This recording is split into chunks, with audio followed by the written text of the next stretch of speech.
Multiple hostiles incoming.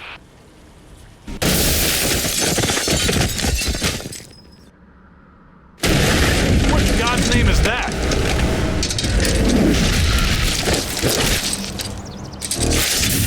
Making things takes other things. It takes creativity, takes inspiration, and it takes time. In fact, that's a big one, time. Generally, the more of it you spend on something, the better it's going to turn out, right? Well, except for when it turns out worse. That's because there's a tipping point, and the correlation between the time you spend on something and the quality of that thing starts to change. Like the military's response to the Roswell incident. The Army said it was a flying saucer!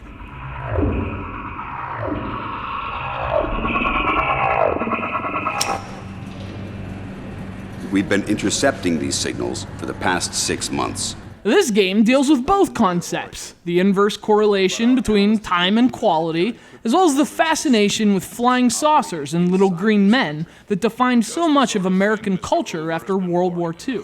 So this one's right in my wheelhouse. I used to study UFO history, fun fact, and I review video games. So I know all about modern development trends leading to disappointing products, as illustrated by the Bureau, XCOM Declassified. Drop it! What the hell? So XCOM, right? Yeah, this is a prequel of sorts. It's also the coolest thing about this game. The Bureau takes place in 1962, and although that's about a decade later than would have been ideal, it still sets the right stage. Turns out, despite what you've read in Project Blue Book, stories are true. Aliens are here, and they're attacking.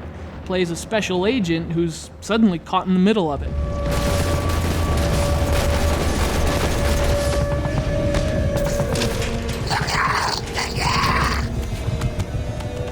And more than anything else, that's what this game gets right. Setting and contrast. It does a great job of capturing the zeitgeist of the 1960s. Huge computers take up entire rooms inside secret military bases, where manly men have manly discussions through clouds of smoke and testosterone. Early 60s Americana sets the stage for alien gunfights, which is where the contrast works so well. A small college town, like something out of Animal House. A rural farm with a silo and a windmill, and now a strange alien pod and a huge spaceship.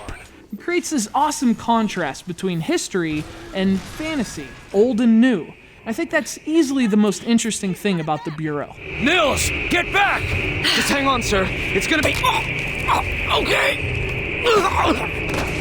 You know, that's not to take away from the gameplay either. In terms of its design, this is a competent tactical shooter. You control a small team of agents, each with their own skills and attributes, and you won't get far without them. I mean, they're just about useless without your orders, but once you actually start to give them some direction, that's when things get fun. Well, and once we steal their technology. So the tactical element is cool, the theme is great, the game controls well. Why all the babble about the inverse relationship between time and quality, right? Where does the Bureau go wrong? Well, this isn't a poorly designed game, it's just a poorly made one. The Bureau spent several years in development, and then in redevelopment, before finally being reworked into something different again. Point is, this just has the feel of a game that was torn apart and put back together like 37 times before it finally stuck. I mean, from a technical perspective, the game's a mess. There's also some stuff that just feels tacked on, like the dialogue wheels. It feels like parts of a different game shoehorned into this one. That's a classic symptom of overdevelopment.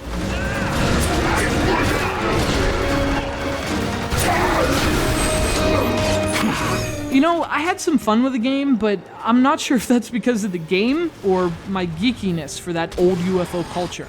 I loved shooting a pistol at aliens with plasma rifles. I loved scheming, bad as I am at it.